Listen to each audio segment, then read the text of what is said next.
Hello, passengers. Welcome aboard Long Walk Talks Lost. This is your pilot speaking. My name is David Hensley, and I'm the owner and creative director of Long Walk Productions. And I am joined today by my two co-pilots, Robert Bradford and Cara Hayes. And we are continuing our Lost 20-year retrospective. We are heading towards the end of Season 3, and today we are going to be discussing episodes 316, One of Us, episode 317, Catch 22, and episode 318, D.O.C. But first, we got to talk about our themed meal and the thing that made us realize maybe we shouldn't keep doing themed meals after this season. I mean, we're gonna hold on through the end, but let's talk about it.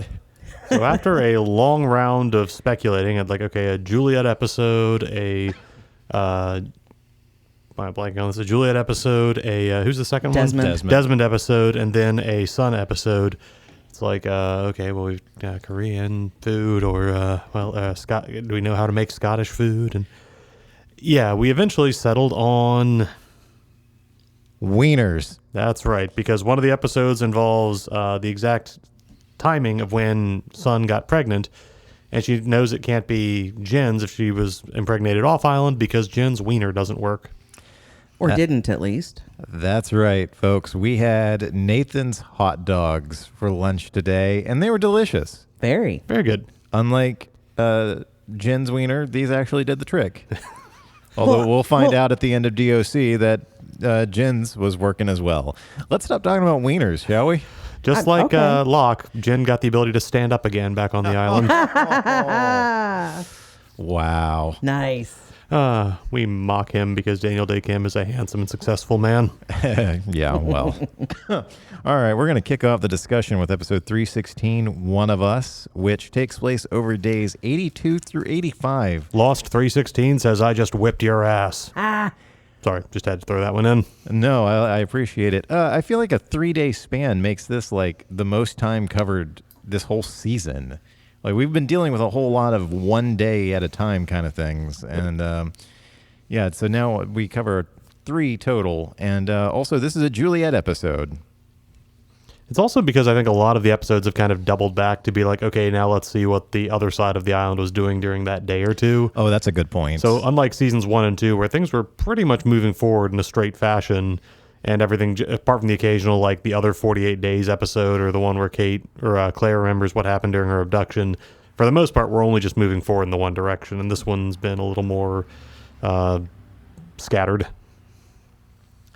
So we open with them all trekking back, and while the big thing of the episode is going to be everybody suspicious of Juliet, Saeed, of the 4 that are making the trip back across, is the one who's clearly the most dialed into the fact that, oh yeah, the others are kidnappers and murderers and pathological liars, so yeah, he 100% does not trust Juliet. And I'll jump back to what we see in her flashback, but just another reminder of Naveen Andrews doing a very fun thing where he just puts on Saeed's game face, which is just a very like level stare and a calm tone. Like, his interrogator face isn't necessarily angry or aggressive, it's just very calm, very soft, and very straightforward. Like, you are going to tell me what I want to know. You are going to answer my questions. And even if he'll later say to Sawyer that he doesn't intend to physically torture anyone again, he's more than happy to play the mind games. And he's very scary. Like, that to me is scarier, because if you can dead stare me in the eyes and keep your voice just very calm, like, we're all friends here, like, that's terrifying. Sorry. Well, I mean, one of the things that I understand that they kind of train interrogators to do is, whether it's, police detectives or military interrogators or whatever, is just to maintain the absolute sense of control. Like, the other person thinks they have a choice not to answer the question, and you're basically convincing them that no, they don't. They have to answer. And again, whether you can physically coerce them or just sleep deprive them or just talk to them until they answer, yeah, the idea of like maintaining perfect control is something that an interrogator like Saeed would be very good at. In the flashbacks, though, we see Juliet getting set up for her trip to the island. She gets dropped off at Middleos is the name, the anagram name. Yes, Lost Time. And she's welcomed by Ethan and Richard Alpert, who are sort of the PR men of the others. Just they're those smiling, friendly faces. And Nestor Carbonell is just very good at doing that kind of slightly forced kind of business chumminess of someone who's like, welcoming people in a lobby or, making small talk at a business function. And just because we know what the others are, there's the line where Juliet's sister says, "Oh, just make sure you bring her back in one piece," half jokingly. And Richard just kind of laughs and goes, "Oh, well, we'll do our best." And it's just such a beautifully awkward and like the right mix of awkward and ominous from Nestor Carbonell. But also, spoiler alert, Juliet isn't coming back in one piece. Juliet's coming back in like a Ziploc bag. Yeah, she is. Another one who is never going to get off that island. No. And I can tell by Cara's face right now, I don't think she remembers that. There you go. No. Nope, sure don't. Oh, I'm so sorry. That's okay. This was a very good 3-episode run here that we just watched today. This is because today we're recording on a holiday. It's a Memorial Day, so we actually got to watch these episodes and then immediately walk up here and record, which is not something we usually get to do. But I found myself while watching these, like, not taking a lot of notes, which means that the notes that I did take are extremely pedantic. Just little things that occurred to me, like when Juliet and her sister Rachel get to the drop-off point where Ethan and Richard Alpert, who we have to refer to on a full name basis, pick Juliet up to take her to the island. Her sister Rachel tells Juliet, "You did it. I'm preggers." Ugh. And all I could think was, this is canonically in 2001, around like September 2001.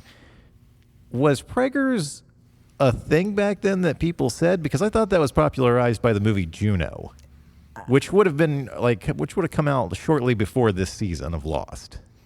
I couldn't tell you. I just know that I hate preggers, prego. Like, I just hate it. I was not pregnant in 2001. I don't think I really knew anyone who was, so unfortunately that didn't really come up for me.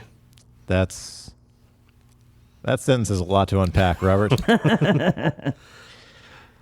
But as I already mentioned, Saeed's game face. So as they're walking back through the woods, back to their camp, Juliet, is lamenting that no one trusts her yet, and she points out to Jack that all the various things they did, like her lying to Kate and handcuffing her out in the woods and whatnot, she says, and tell me if I misunderstood this sentence, they kept Saeed tied to a swing set for 3 days? That's what she said. I think that's just one of those messiness things that comes out of the calendar they've established, because we know that, when they got caught trying to rescue Jack, Kate got locked up in their game room and Saeed was handcuffed to the swing set. And I guess they just established that that's just where he was for the duration of the time from when they got captured to when they woke up after being gassed unconscious.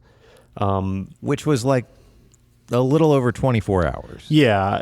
They arrive at night, and then the next morning they are gassed, and then Juliet and Kate are out overnight and get back to Otherton the next morning. So like 36 hours at best. That's a long way from 3 days. Maybe a 24-hour period after Locke blew up the submarine for him to have that whole conversation and decide that he was leaving with the others. But yeah, it's weird. I'd have to go back. I feel like I should be keeping a running tally of when these episodes take place, because this one picks up right after the last one ended. So I feel like it's just a continuity error. It's bad writing I really do not think they were there for 3 full days. Or, I mean, and even if they're counting the time when they were unconscious, I don't think there's any reason to wherever Saeed was unconscious doesn't matter that much in terms of whether he was handcuffed or on the ground or whatever. Yeah.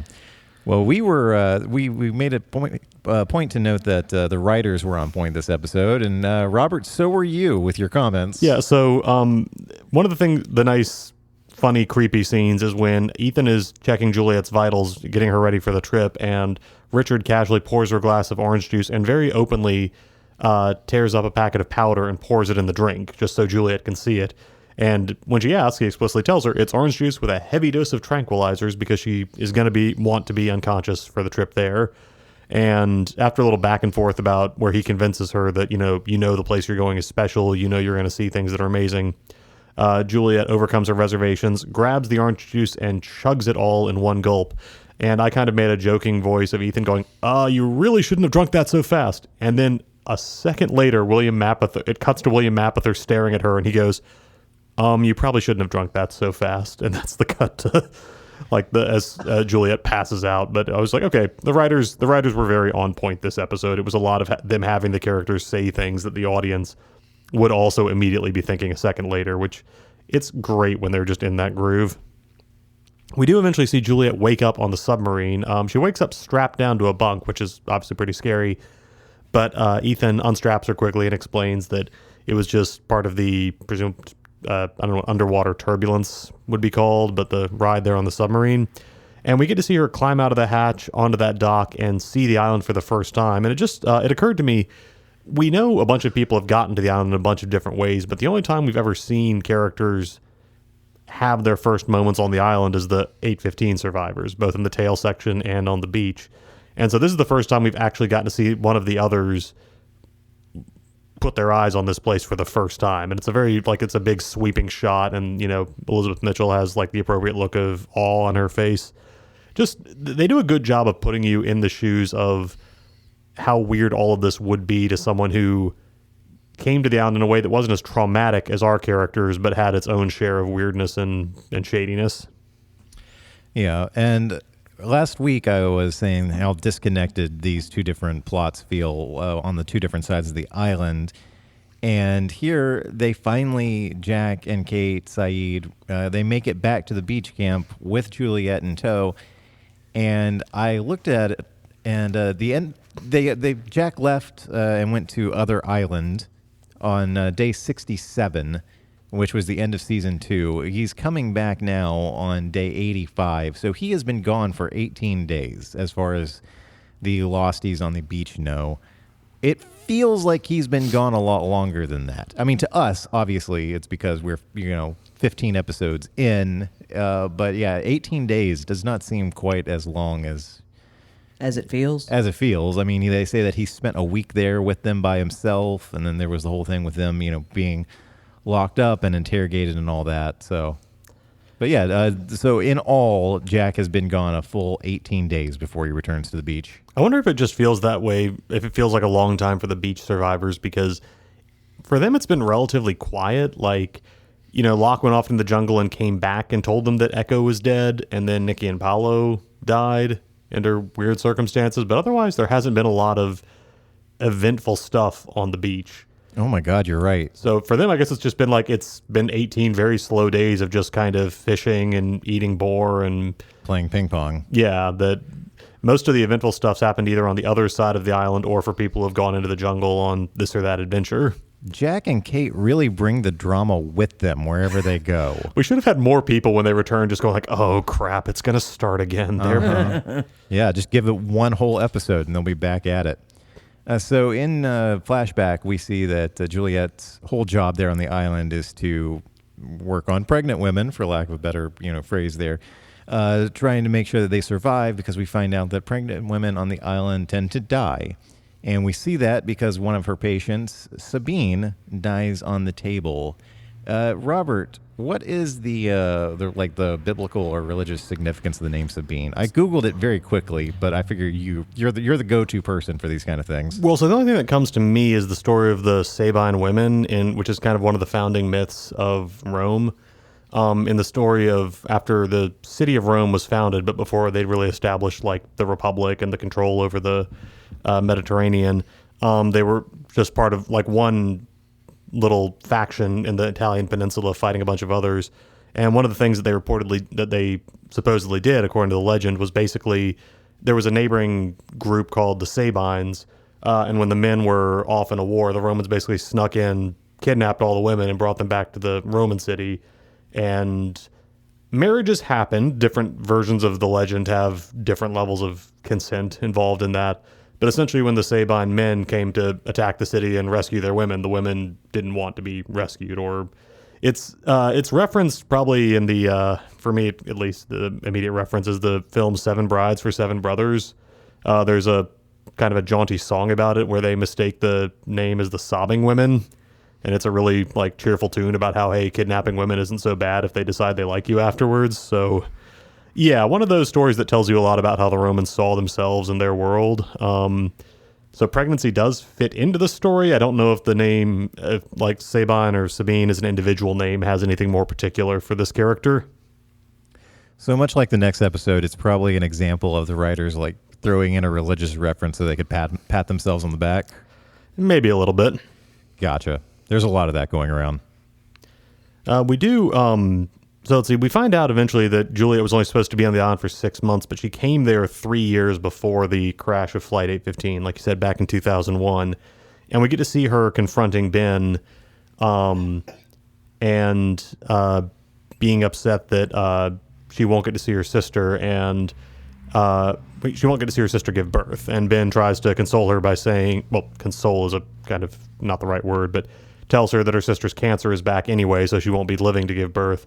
And when Juliet freaks out even more at this, Ben says Jacob will take care of it himself. He basically says that Jacob has promised to cure Rachel's cancer again if Juliet stays on the island. And Juliet doesn't exactly react to this she doesn't say a lot, but you can tell that it's kind of the clearest hint yet of who Jacob is to those people. Like we've seen references to like Jacob's List and just Jacob being mentioned, but the idea that Jacob is like a figure with supernatural power that the others follow as a religious figure is confirmed in dialogue for the first time. I think, yeah, we talked a little bit about the concept of Jacob's List and how that does or doesn't really square with what we end up finding out when we do eventually meet Jacob. But I think at this point, the writers had pretty clearly decided that Jacob, as Ben is using it, is just a tool of control, that he's just making promises. And yet we find out at the end of the episode that Juliet's sister's cancer did in fact go into remission and she did end up giving birth. Well, I mean, it's also entirely possible that Rachel has never once encountered Jacob in her life, and that Ben, the lying liar who lies a lot, was lying to Juliet about the cancer coming back. Maybe hoping that Juliet would be like, oh, well, if she's already dying, then what's the point of going back? Because that's probably how Ben would react. Yeah. Juliet, however, is not a terrible person. At least at this point in the show, we think that. And let's see, back in the camp, meanwhile, we have everybody gathering around deciding what to do with Juliet. Hurley comes out to sort of sit with her on the beach and make awkward small talk, which Juliet quickly figures out means he's the one who's supposed to keep an eye on her. And while they're having this argument, Claire's nose starts bleeding, and as anyone who's watched film or television knows, a nosebleed is the worst symptom you can have for anything. It means you are going to die within minutes. It's true. I do want to take a second here to talk about the Hurley and Juliet thing, because none of us really made a note of it. It's a great scene between Jorge Garcia and Elizabeth Mitchell, especially with the low-key threat that he drops on her at the end of that conversation by pointing out that, oh yeah, your friend Ethan was here and took Claire, and Charlie got upset, and now he's buried over there, and just kind of points off in the distance. And Juliet looks off where the grave is, but does not at all look upset. I don't think anybody who ever encountered Ethan would be terribly upset that he's dead. I mean, listen, my note right under this is, I will never not be creeped out by Ethan. He's just a creepy motherfucker. Mm-hmm. Ugh. Well, she also tells them that, and again, we find out that she may not be an entirely reliable source on this, but the decision to kidnap Claire and Charlie was not part of Ethan's instructions, that he just decided to improvise that when he realized that Hurley had gotten the manifest and his cover was about to be blown. So, yeah, I mean, the idea that his first reaction was, well, time to kidnap the pregnant lady and string up the Hobbit. Says a lot about probably his approach to general problem solving among the others. Yeah, it does make it I won't call it a continuity error, but it's hard to reconcile creepy, almost superhuman other Ethan with greeting people at the airport with a smile and being a surgeon Ethan. Like the two different sides of the character are so strangely distant.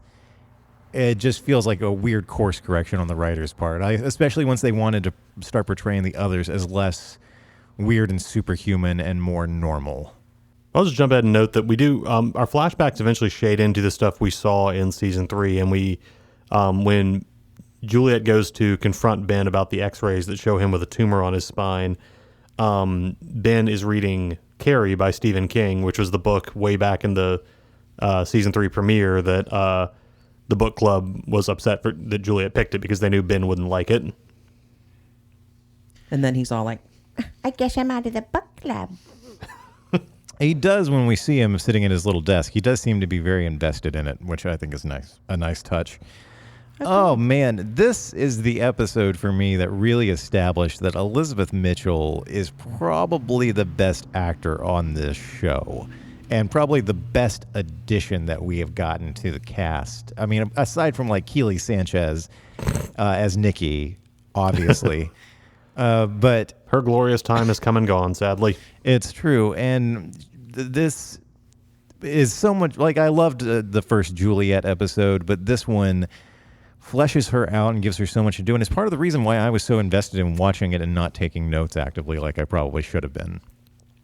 Well, she has this wonderful, like, half-smile poker face that I remember when I first watched it, I actually didn't think she was that good of an actress for the first couple of episodes. I was like, she's always got this half smirk on. It's kind of, and then watching it again, you just realize how much of that is just her covering her emotions and how she's having lived among people like Ben and having to live with these secrets and lies and manipulators and just the guard she's had to put up to survive and endure. Yeah, she does outstanding work. And this episode, and we'll talk about it more when we get to the third episode from this week, Date of Conception or D.O.C. But yeah, it's a standout week for her. Yeah. Well, you know, in going through these back and forths, you know, okay, so we have Hurley and Juliet sitting on the beach while the others have a little tent conversation, vote, whatever thing. And it's like, it's getting dusk. And then when we flip into the hut, it is pure dark. And then Claire gets sick. And then, so it's pure dark. But then the next time we see Juliet, it's like bright sunny daylight. And then at another point, it's like dark. I need it to stop. Like, that was so annoying to me. I'm like, how fucking far did she have to walk to get the fixer medication stuff? Like, if she was gone that long, I feel like Claire would have died. That one is a little harder to reconcile because you can argue, okay, they made it back to the beach late afternoon, early evening, and Juliet went to sit and stare at the ocean while they put together the ad hoc meeting, and you know, that took a few hours, so now it's dark. But the implication is that they have been up all night, and she is Juliet is going to go and get the medicine early the next morning.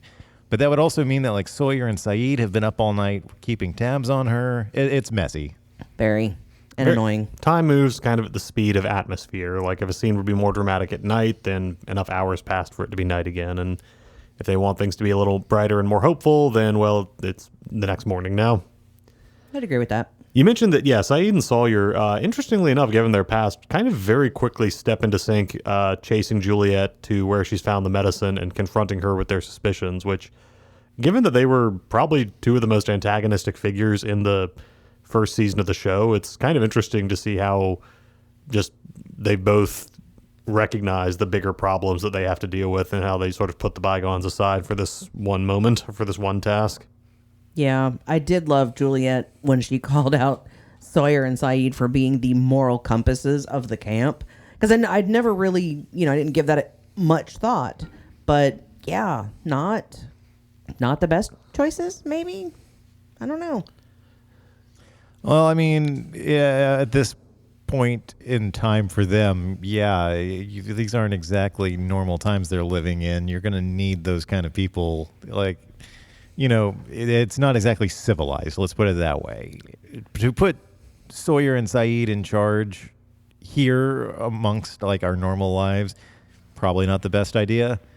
But when you're living on a magic island with polar bears and murderous others who can in one scene, break somebody's every bone in their body, and then the next scene, bring them a sandwich on a plate. Yeah. I think this is the better version of that speech we all kind of mocked Mr. Friendly for giving when he you see this glass house you're living in, Jack, and we all just kind of talked about how ridiculous that line was in context. This was a much better version of that because she is able to point out, Saeed, you were a career torturer. Sawyer, hey, remember that guy you shot just before you got on the plane? Which I don't think Saeed or anybody probably knew about, but... And Sawyer sadly does not come back with, well, he got reincarnated as a boar and he forgave me, so that's fine. Well, at this point, I don't think anyone would have questioned that explanation. Like, so he was a boar? It actually would have been hilarious if Julian went, oh, you had a spirit boar experience. Okay. My friend Declan had one of those. Or just like that she knew, like that's like 8 others have gone through that trauma recovery experience. It's interesting that you bring up the magical spirit boar because... That's been Desmond's thing this season with Locke being gone all the time. He's now the boar hunter. Presumably, Sawyer spared that boar in season 1, and it has since been killed and eaten. The spirit boar is probably no more. Yeah, well, the Australian shrimp cart guy, his spirit had left it by that point, so which is a shame because, trauma spirits add great savoriness to the pork. Yeah. You mentioned that the decision to kind of move the others from sort of the creepy supernatural threat that they were when we first met Ethan back in season 1 and that was something that a lot of fans at the time and since have kind of griped about, which is that the others become a lot more down to earth and mundane when we meet them. And I'd talked about that when we were going over in season 2.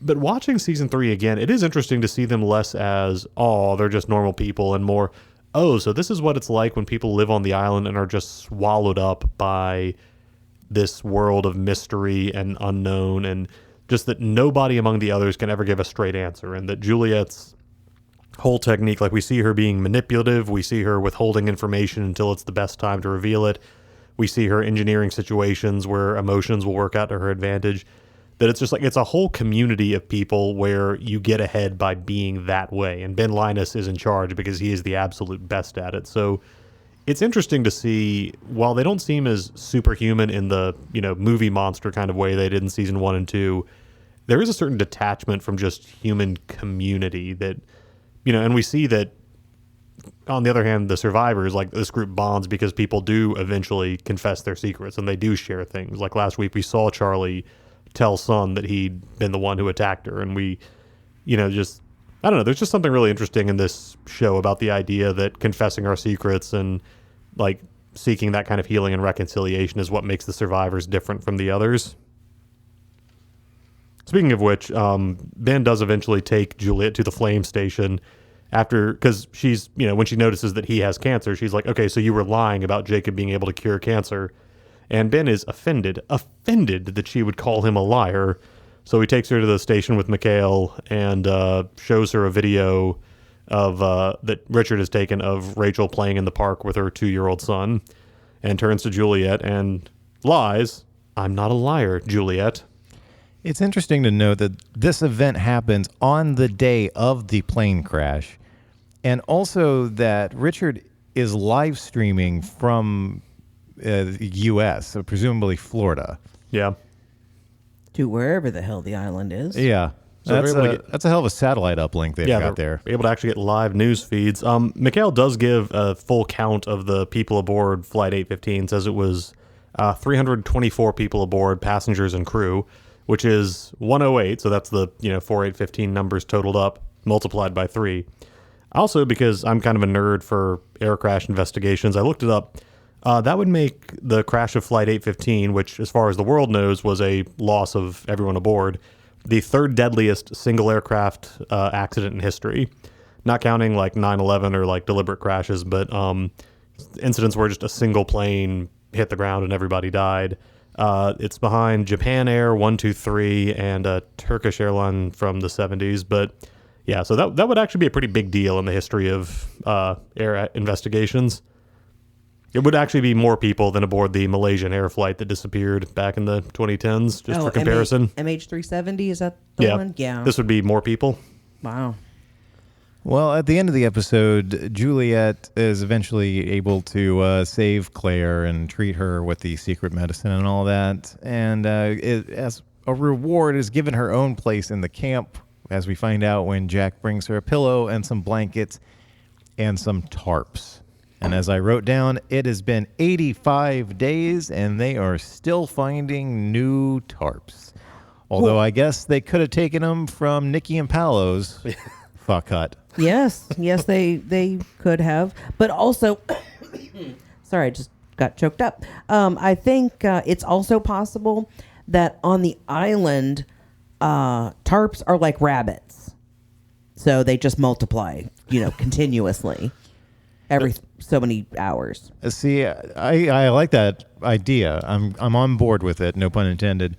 I think it is a missed opportunity on the writer's part to not have Jack explain to her that, like, yeah, these blankets and tarps belong to our dear friends Nikki and Paolo, who were with us from day one and contributed endless amounts of help to this group of survivors, and were really the glue that held us all together. I wish you had the chance to know them as well as I did. Mm-hmm. I think if that had happened, I would have quit watching the show, even though I didn't remember them at all. Womp. I actually did forget the twist at the end of the episode, which honestly I should have either remembered or seen coming, which is that, in fact, this whole thing has been a psyop, that Juliet was never knocked unconscious. They gave her a gas mask ahead of time. She is infiltrating the beach survivors on behalf of Ben, and he's expecting her to carry out certain tasks and remain in contact. And these creepers actually put an implant in Claire when they had her abducted, which they could just activate to make her sick, just in case of such a circumstance as this. Which, wow, Ben Linus, you're a monster manipulator. I mean, he thinks of everything. Really does. Robert, do you want to cover this line that you wrote down before we move on to the next episode? Oh, that was just it. That I'd forgotten that Juliet as a mole is kind of the swerve at the end. Oh, I was talking about eventually they're going to need some answers. Oh, yeah. I did. Jack does sit down with Juliet, who's been reluctant to talk about, her time with the others, and Jack tells her eventually they're going to need some answers, which there were a couple of lines in here this week especially that I noted that involve like answers and questions and mysteries that do feel like the writers kind of wanting to acknowledge that, okay, yes, we realize it feels like we've been spinning our wheels this season. We are going to start moving things forward. Okay. And they're totally going to explain things in a satisfactory manner that fans and casual watchers of the show won't still be debating 15 years later. We're going to move on to episode 317, Catch 22, which takes place over only 2 days this time, days 84 and 85, and is another Desmond episode, which these tend to be fan favorites, and for good reason. Yeah, another solid hit as we open with them. It's Desmond, Jen, Charlie, and Hurley walking through the jungle, and Charlie takes an arrow in the throat, which very quickly, I think everybody in the room, even those who hadn't seen the show yet, were like, okay, so this is a vision of Desmond, but it's a really nice shock moment when the prosthetics are pretty gory on Dominic Monaghan as he's dying from blood spurting out of his throat. My wife Katie took found a lot of humor in Desmond trying to treat this wound by telling Charlie, just breathe. And it's like, I don't think you understand how throats work, Des. Well, he's not a doctor. He's a monk, former monk. Former monk, soldier, house painter, set painter. Mm-hmm. It's a varied career, Desmond. I did not think you said monk. I thought you said he's a hunk.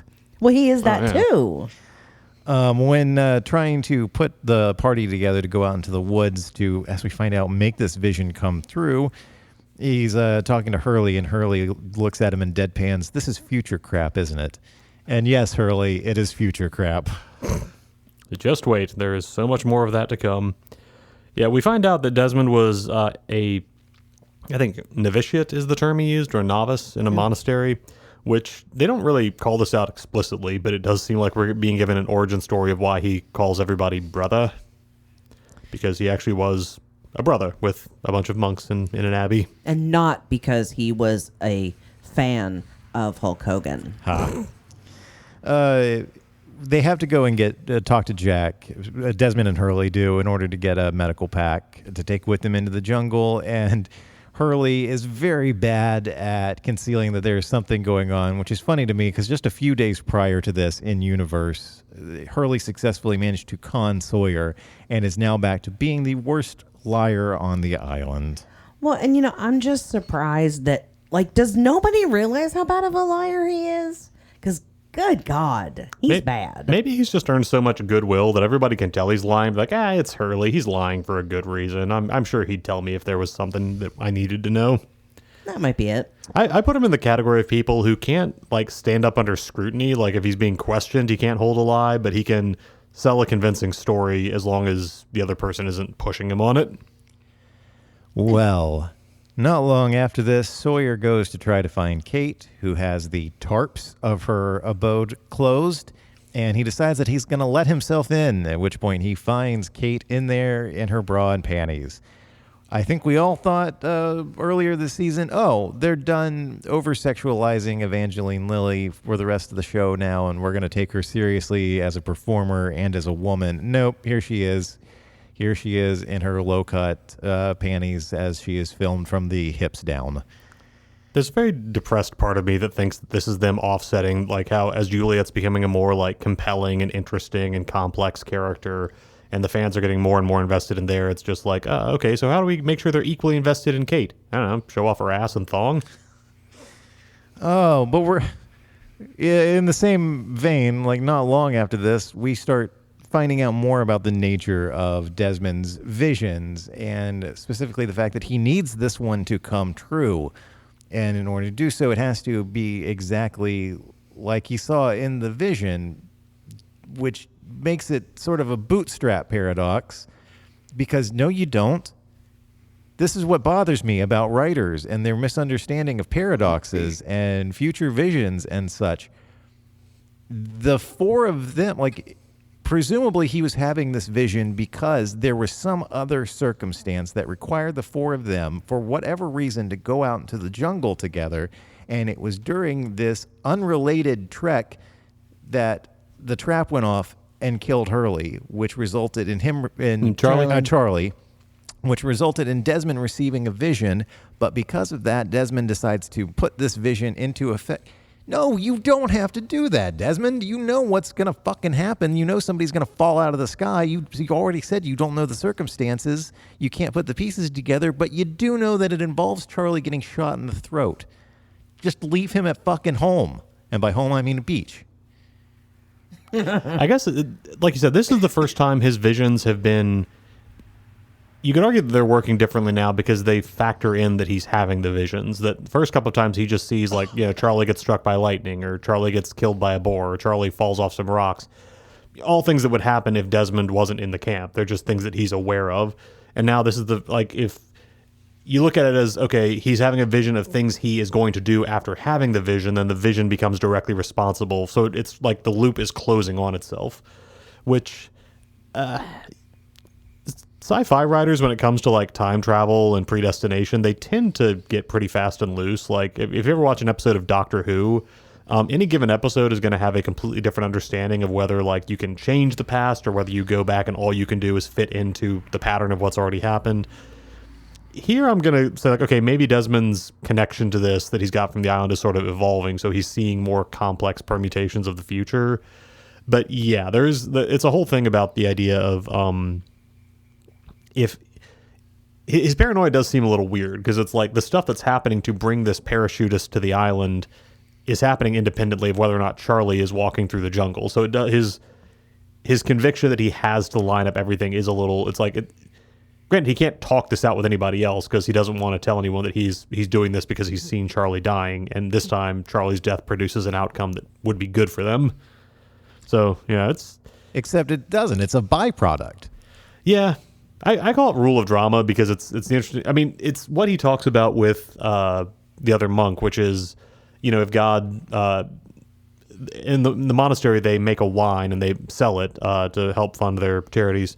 That's named after Mount Moriah, which is the mountain in the book of Genesis where Abraham is told to take Isaac, his son, and sacrifice him. And just before he does it, God says, "Wait, what are you doing? Don't do that." And a ram appears caught in a nearby bush, and Abraham's able to sacrifice that instead. lot to get into there, but suffice it to say that's something that people debate a lot when it comes to the character of God and what it means. Like, if God told you to do something that elsewhere in God's teaching you are told is immoral, how do you respond to that? So it's a question of, like, if he has a vision where a good thing, them all getting rescued by this parachutist, happens, how much is he justified in doing or allowing to happen in order for that to, like, he's not responsible for Charlie's death, he's telling himself. Yeah, I don't know. This is the one downside of us recording immediately after. I'm still processing all the time travel shenanigans while we're, from what we just watched 2 hours ago. It's always just been like a point of annoyance for me. If you ever want to drive yourself insane, go on Reddit and read people arguing about the time travel of the Terminator franchise. But time travel in general is a frustrating topic. And when you're talking about future visions and predestination and all of that, I just think this is what we've seen of Desmond has been pretty smart so far in how he saves Charlie's life. And he ultimately does by knocking him down. So why not just do that from the beginning, Desmond? Why not just tell him, by the way, watch where you step. This is about the point in the vision where I saw you step on that thing and get killed. Anyway, we can move on. That's just a point of contention for me. But just note that, like, the observation of him, of the vision making itself happen, but also making him prevent it happening. There's a reference. It's a reference to Catch-22, and a copy of that book is in the pack that they find of the parachutist. And it refers to in the book. It's about the paradoxes of life on an army Air Force base in World War II, and the paradoxes that Army bureaucracy creates. That the base laundry will only clean uniforms if they are in good repair, but the base tailor won't repair uniforms unless they're clean. So just the idea that, like, these rules catch you in these impossible situations, and eventually, like, the book teases into how that just enables monstrosity, because the ultimate Catch-22 is the rules are that we can do anything you don't have the power to stop us from doing. So, yeah, just about the dilemmas that we get caught in and that Desmond is kind of struggling with this whole week. Surely that will be important for the rest of the show. Well, on a brighter note, we do get a really cute thing, which is that Desmond knows that Jen has to come with them because he's in the vision, but he's not sure how to convince him to do that. And Hurley convinces him to do it just by saying, "Hey, Jen, do you want to go camping?" And Jen just gets this big smile on his face and is like, "Camping, yeah." And is just having a great, like, for the first half of the episode, Jen is clearly just having a great time going out. It's just no idea what their ultimate quest is. He even tells a scary campfire story, which I looked up the translation in Korean. He's just doing it, like, holding the flashlight under his face. What he says is, "And the girl turned to the man who saved her and said, 'Thank God, I was afraid you were the hook man.' And the man looked at the girl with a smile and said, 'Don't worry, little girl, my hook is still in your father's head.'" And yeah, it's Hurley, despite not being able to understand Korean, is still affected by the story, and it's hilarious. Jen's a man who loves his wife dearly, but also just needs some boys' time. Yeah. Get away from it all. Well, he was enjoying the raft so much before it exploded. And again, another very pedantic note, but this is 2 episodes in a row that make reference to the oatmeal that they get from the food drops. Why, at this point, did they decide to go all in on oatmeal? Was Quaker Oats like a sponsor at this point in the show's run or somebody? I don't know. In the last episode, Charlie was trying to make an argument that oatmeal was supposed to be runny. And then in this episode, Hurley. It's supposed to be soggy. It's supposed to be soggy. That's right. Yeah. And then in this episode, Kate remarks to Jack that the oatmeal is really good. And I was like, what the fuck is it about oatmeal? Why are we talking about oatmeal so goddamn much? Yeah, I got nothing. Trying to think of some metaphor like, well, it's like a dry thing, but you add liquid to it. And that's kind of like how this show... No, I got nothing. Yeah. Yeah, you take Charlie and you add liquid. Oh, but see, that's where my mind went. And I was like, no, I don't want to think about it. Maybe all the writers have been going to the same breakfast spot for the weeks that they were breaking these down, and it was just on the brain. That's very possible. That was the special in the cafeteria. Well, of course, in reference or in keeping with the oatmeal, when Kate makes that statement to Jack, he's like, yeah, okay. And then he gets bowls of oatmeal and he goes and sits with Juliet. And of course, because, the if I don't want you, nobody else can have you, Kate decides to go for a revenge fuck with Sawyer. Because, okay, sure. The setup for this is after Sawyer lets himself into Kate's tent after he sees her changing, he tries to get her to give him a little afternoon delight, and then helpfully explains that afternoon delight means sex, and she walks away. So she comes back, climbs on top of him in his tent this time, and says, "Shut up and don't talk," which is not only redundant, but a really weird way to initiate sex. I mean, yeah. Oh, and we find out that Juliet has been on the island for 3 years, and Desmond has also been on this island for 3 years, which means that they would have gotten here at roughly the same time in 2001. Now, following Juliet's timeline, that means she would have gotten there in early September 2001. So her boat ride was a little more pleasant than his. And they definitely had a much easier trip than some people in September of 2001. Yes, they did. We do get a great scene where they're sitting around the campfire and talking, and then just very quietly in the background, and then louder, we start to hear helicopter rotors. And we had subtitles on, so it kind of clued us in a second early. But you have this very dramatic scene where a helicopter flies over, has engine trouble, and then crashes out in the water. And then they realize that there's a beacon from a parachutist going out over the jungle. And this is all accomplished with just the 4 actors looking up at the sky and talking a little bit at each other, and then a few lights and a splash effect in the distance, and then just sound. So extremely low budget compared to some of the other big set pieces the show has had, but it's also just really effective. It's that classic Spielberg thing of characters looking at or listening to things, if you do it right, can be even more exciting than seeing the things themselves. Just them realizing that, oh, there's something new coming to the island. This is something that hasn't happened before. And for those of us who know where this helicopter came from, it's just kind of another quiet reminder that there's a huge change just over the horizon. Mm-hmm. No pun intended.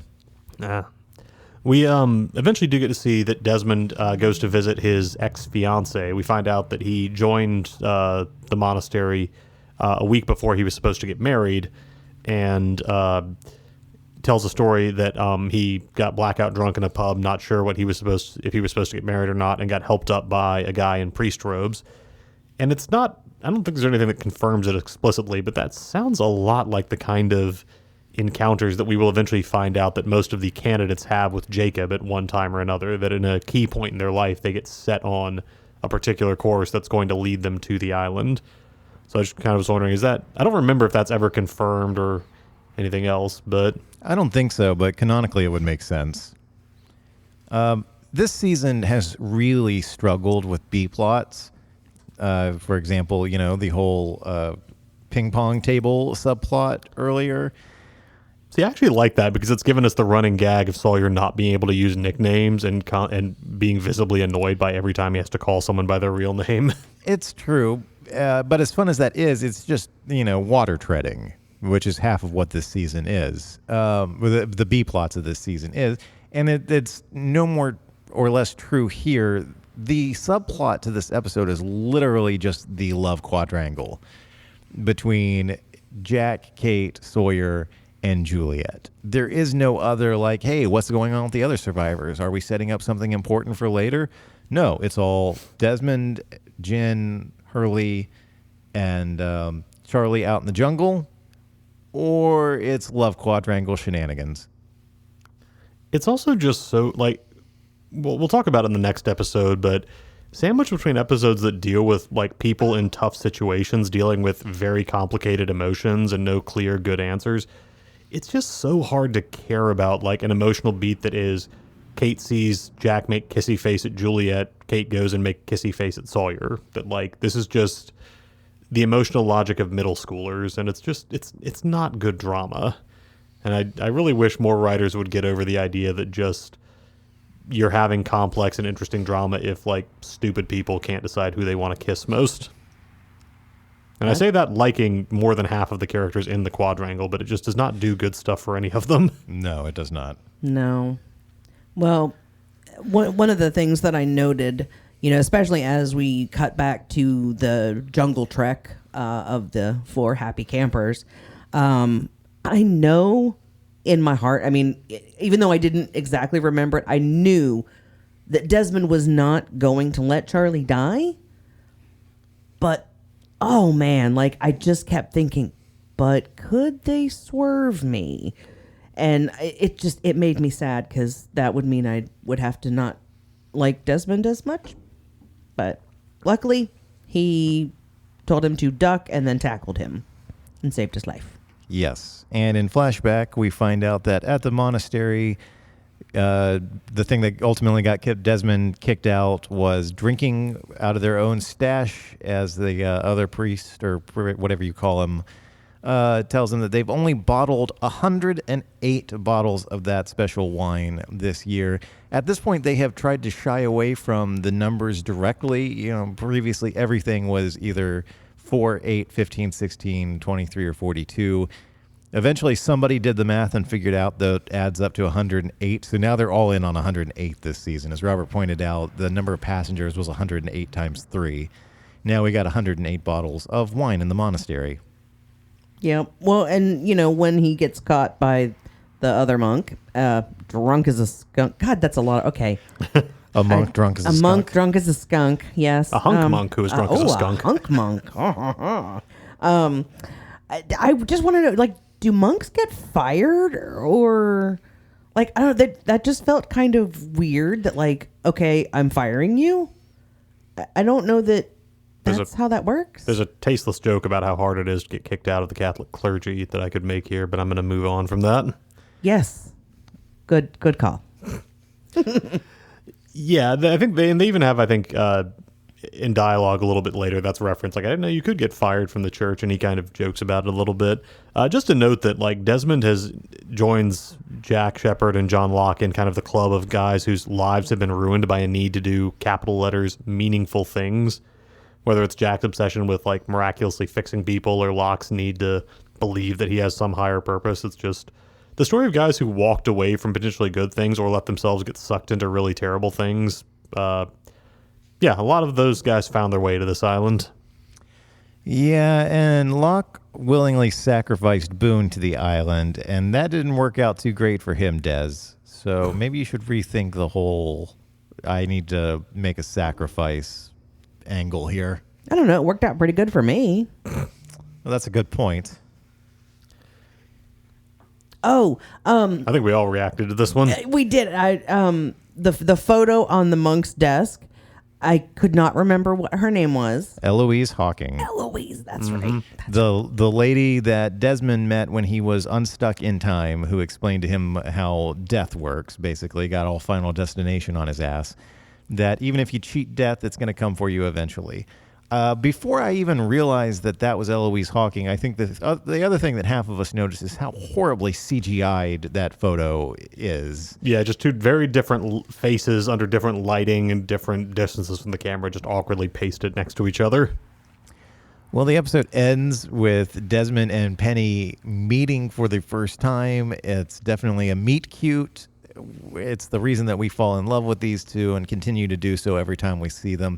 It's also I fucking 101 from those two actors, Sonya Walger and the guy who plays Desmond. I can't remember. Henry and Cusick. Henry Ian Cusick and Sonya Walger just having a I fuck off. Just kind of a reverse shot of, man, it would be awesome to just have someone that good looking stare at you that way. Yeah, it should create a paradox in and of itself. Anyway, moving on to the third episode, 318, D.O.C, or Date of Conception. It takes place over days 85 and 86 on the island, and it is a Sun episode. Not a combined Sun and Jin episode, because although he's there, this is mainly Sun's backstory.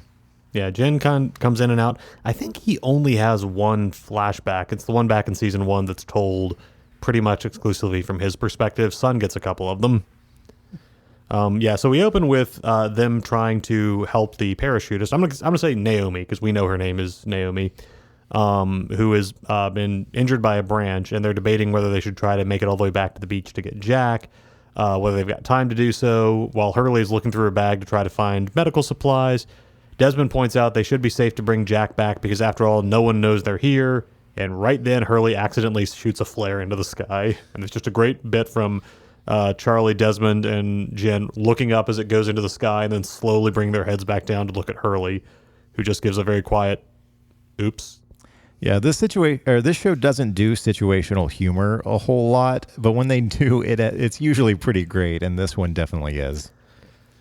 Back on the beach, yeah, Sun, who Jack's questioning about how her pregnancy is going, arouses her suspicions, so she finds out that pregnant women on the island tend to have extreme difficulty and decides she's going to go confront Juliet about this. When Kate tries to stop her, Sun awesomely just says, "Go away, Kate," because Sun rocks. And that's what we'd all like to say sometimes. Go away. It's true, but back with the parachutist on the ground, they open up her jumper. Well, first she starts talking to them in Spanish, which as somebody who is only barely literate in Spanish thanks to Duolingo, I was like, oh, I can actually understand what she's saying. Oh, crap, she's saying she's dying. They discover that she has a branch stuck in her side that has pierced her lung. And who should show up out of the jungle but everyone's favorite unkillable Russian, Mikhail. He's back, you guys. Yay! There was a minute where I wasn't sure if any of them knew who he was, because none of them were at the flame station when they encountered him.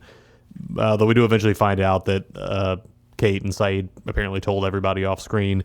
So Mikhail there's an awkward stare for a moment, then Mikhail turns and sprints off into the jungle, and we get a Mikhail and Jin jungle run check-in. Mikhail apparently still recovering from his brain leaking out of his ears, because his jungle run is pretty subpar in here. Jin catches up with him pretty quickly.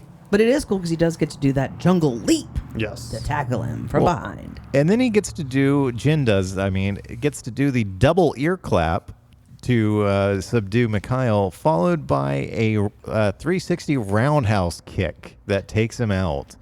Sambo versus Taekwondo. Yeah. I think that's the name. There's like a Russian martial art specifically that like is used in the Russian army, and I think they actually have Mikhail choreographed to use it.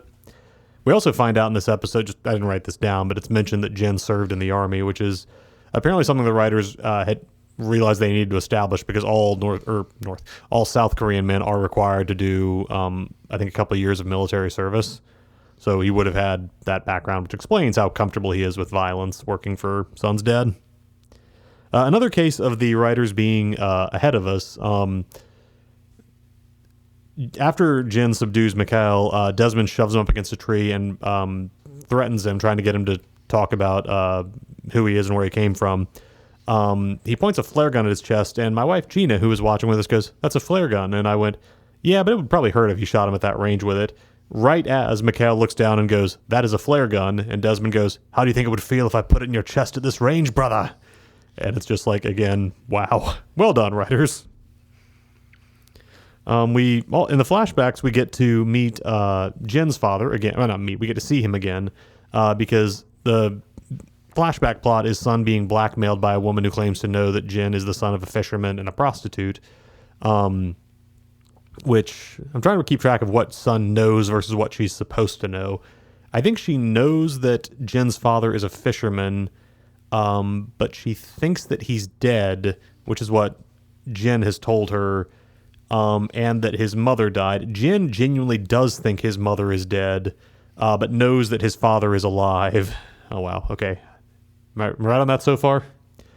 I'm just going to go ahead and say yes. Yeah. So Sun goes to meet Jin's father and just kind of try to suss out the truth of this. And it's just nice again to see the one unambiguously good father on Lost, because Mr. Kwan admits even he's not sure that that he is the man who fathered Jin, because this woman was a prostitute, a sex worker. But he decided to raise him as his son anyway, because he wasn't sure anyone else would look after him. And there's just some very sweet and heartbreaking expressions on his face as he, clearly is very sad about the fact that he can't be a part of Jin's life or be at his wedding. And this is he can't even, he knows that his wife will have to pretend his daughter-in-law will have to pretend she's never met him. But he just, gives off great, good dad energy. I'm going to jump in here real quick, Robert, to say that this is another one of those episodes I was so invested in that I didn't really take any notes, and I'm looking at our group notes that we took. Yeah, I was kind of flooding it here. Yeah, no, just settle in. This is going to be I think the rest of this episode is all you. Well, taking it to the opposite end of the dad spectrum, son goes to get the money to pay off this woman's blackmail demand from her father, and just tries to say, I want you to give me $100,000, no questions asked. And her father stands up and yells, "We do not live in a world where no questions are asked," which feels like another nod from the writers, like, we get it, okay, we know you want to hear more. It is kind of interesting that instead of son actually giving him a concrete answer, he accepts basically as in exchange for it that he'll give her the money, and Jin will move out of working in one of his car factories and actually be more closely involved in his crime work.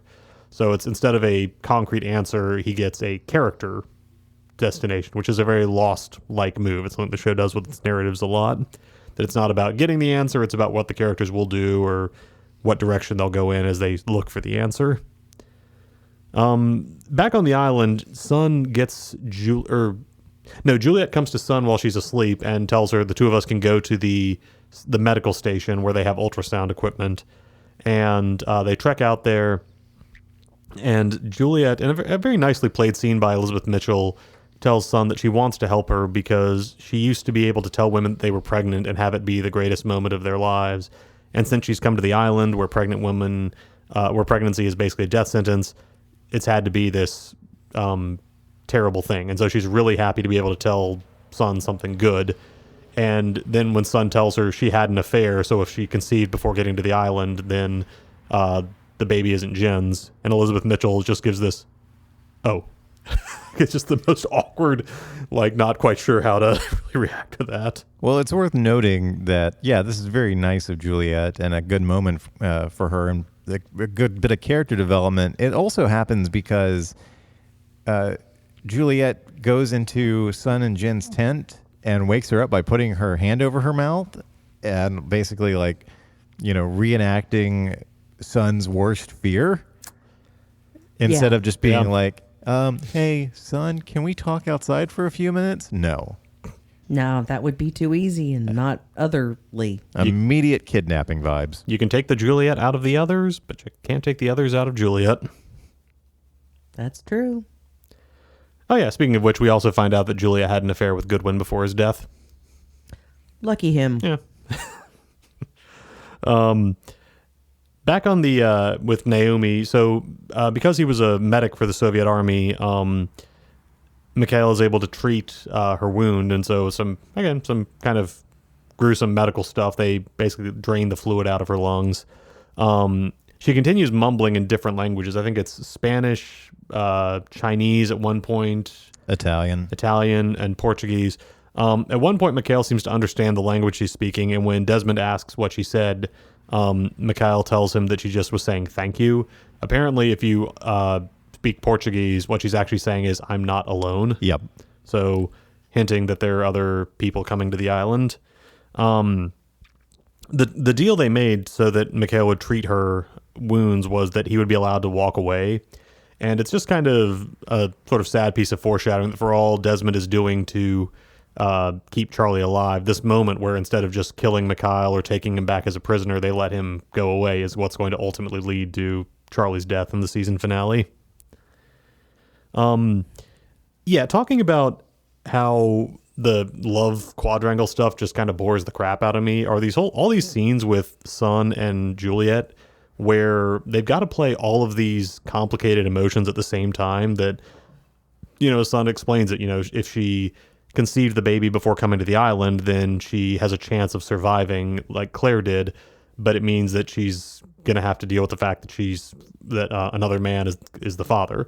And if she conceived on island, then she and in all probability the baby will both die, but Jen, is at least the child's father. And so she's, as they're having this ultrasound, she's got these moments of like joy on her face at seeing the heartbeat and the first images of her child, but also just the tears as she realizes what it means. And Juliet, like she says, is dealing with, okay, I'm getting to show you your child, but I'm also giving you this news that means very bad things for you.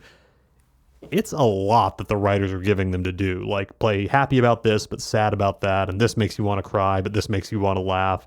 And it'd be so easy for that to be cartoonish. Like we've talked about how often the writers have Evangeline Lilly just break down sobbing whenever Kate needs to have a dramatic moment. And these two actresses make it feel so real and so human. Like, it's just such great work from both of them this episode. And this, really all three, but oh man. And yeah, so finally, Cara, you snuck a note in after I kind of was hogging it for a couple of... Well, and I think this actually goes back to when Sun was having the conversation with her father, and how she's normally so, soft-spoken and, a quote-unquote good girl, who listens to her father and whatever. And she is just such a badass because she's like, look, I know what you do, and that's why you're going to give me the money, because otherwise, I just love her so much. She also gets a nice in-your-face to... she figures out that the woman blackmailing her is Jin's mom, who is just basically only coming anywhere near her son's life so she can get a payoff. And Sun gives her the money, but tells her, my husband believes you are dead. Do not force me to make that a reality. Ooh. And then just turns and walks away without as much of a frown on her face. Yes. I don't remember. So these first three seasons are the ones that I'm most familiar with. 4, 5, and 6 are going to be a bit more of a journey for me, having only watched them once. But I remember this is a nice setup because this is not going to be the last time we see Sun threaten somebody. Does she have somebody killed? I don't remember. I mean, I think it's... No, I don't remember. I don't. We'll find out. So, There's something like that coming up here. She gets. I do remember. I think in season 4, she gets a truly epic scene with her father. That's just a great hell yeah moment for Sun after all she's gone through. All right. Well, let's tackle this next question. Yeah. So, while Charlie is telling Desmond they shouldn't have let Mikhail go, and talking about how dangerous the others are, Desmond says, "Well, by my count, you've killed more of them than they've killed of you." I think that got us all kind of pausing and trying to do the numbers in our head. And David, I think you did some research off Lostpedia and figured something out. Well, no, this was just based on memory. Again, if we hadn't recorded immediately after watching, I could have looked it up, and I could have probably done it while we were talking. But just based on our memory, Cara and I were talking about this immediately after. So others who were killed by Losties. We've got Ethan, who was killed by Charlie, shot to death. Goodwin, who was killed by Ana Lucia, impaled on a log. Colleen, who was shot to death by Sun. We know that there were 2 unnamed others who were killed on the beach by Mr. Echo. Oh, there's one other killed by Ana Lucia as well, when they tried to drag the kids into the jungle. That's right. Yeah, I had forgotten about that one. Okay. And then one was shot by Sawyer at the end of season 2, and then we put a half a point for Mikhail. So that's 1, 2, 3, 4, 5, 6, 7.5. 7.5 others killed by our Losties. On the other hand, Losties killed by others: Steve, who was killed by Ethan; Nathan, who was killed by Goodwin; Ana Lucia and Libby by proxy on order of the others. So that's 4 to 7. Are there any other main characters that were killed by the others? I mean, in the loosest sense, you could say Shannon was kind of a casualty, even though she was a friendly fire, but that's about the closest you could get. Yeah. I mean, Boone's death was accidental, but could must be attributed to Locke. Really, Shannon, her death can directly be contributed to Ana Lucia. Nikki and Paolo can be attributed to each other. Mr. Echo was killed by the smoke monster. The majority of the character deaths were not from the others, which is not something that I had really considered before this episode. I guess the one thing that might tip it over is that the people who are abducted, like specifically from the tail section, they don't know if they're still alive. So that could be Charlie could be assuming that they were taken and killed, or they're being tortured. Jack has said that they're fine, and it's been implied. And I think, he did see the kids outside his cage during that one episode we've all tried to forget. But yeah, otherwise, I think Desmond might be right on the raw numbers, although I do think all the kidnappings, attempted hangings, and general terrorizing might still kind of give Charlie's argument some weight. Yeah. Well, my favorite part about this We get to bring up an old count. Yay! Yeah, we haven't gotten to do this particular check-in in a while. It's the "Were they dead all along?" check-in. This episode has a great ending because Naomi, the parachutist, who finally regains consciousness, is sitting or laying on the ground next to Hurley, and Hurley's trying to get some information out of her about who she is, where she came from, and he tells her that they are the survivors of Oceanic Flight 815, and she's very confused because, as she says, there were no survivors from Oceanic Flight 815. They all died. They found the plane. Yep. Yes, and we're going to find out more about that next season, but for now, they're just going to let that one sit for a while. My wife turned around to me and said, "Oh, please tell me they're not doing that." Uh-huh. No, they're not, but it was enough fuel for the fire. So those are these 3 episodes. Listeners, we're recording on Memorial Day, but this episode will release on Wednesday like normal. And as I said last week, this might be our last Wednesday release for a while. They're probably going to be all over the place since Robert is in a show currently. But I think we only have 3 more episodes of this season to record. Because let me look up the breakdown real quick here. So we have got The Brig, The Man, and... Oh, we got 2 episodes left to record this season. I was going to say, we've got 3 episodes and then the finale. Yep. So we got The Brig, The Man Behind the Curtain, and Greatest Hits next week. And then the week after, we'll be finishing it up with Through the Looking Glass, parts 1 through 3. If you would consult Wikipedia, Through the Looking Glass is 3 parts, right? I'm pretty sure. I think it's just 2. Or maybe it is just 2. It's one of the rare 2-part finales. It's a lot to break down for 2 episodes, so... And I can't swear that one of them isn't like 2 hours long or anything. I think that's the case, but maybe I'm crazy. So we got 2 episodes left to release this season, and then we'll do our follow-up, or our season wrap-up, and our Lost Actor adjacent movie before we go on hiatus until September. There are no relevant dates to check in because, as we've established, this is around the time the show would usually end. So around this time, all the season finales would have been happening, which means we started recording the very first episode of this podcast back in September of 2024, around the time, when the first season started on ABC in 2004. And now we're wrapping up around the time that we've been podcasting the length of your average season of Lost. Wow. Fun, right? Yes.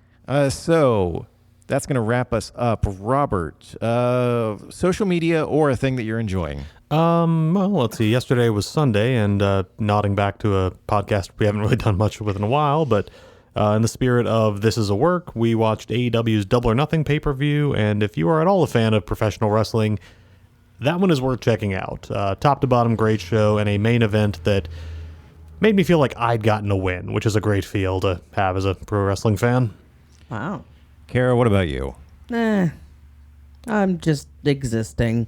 Cool. Well, if you want excuse me, if you want to follow me online, the best place to do that is on Instagram at DB Hensley. If you want to keep up with Long Walk Productions, you can visit us online at longwalk.us.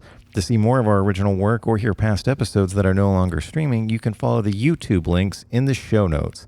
Thank you very much for listening, and if you enjoy this show or any of the shows in the Long Walk Podcast Network when they eventually come back, please make sure to leave us a rating and a review on whatever platform you're listening on. Hunk Monk Drunk as a Skunk. Go away, Kate.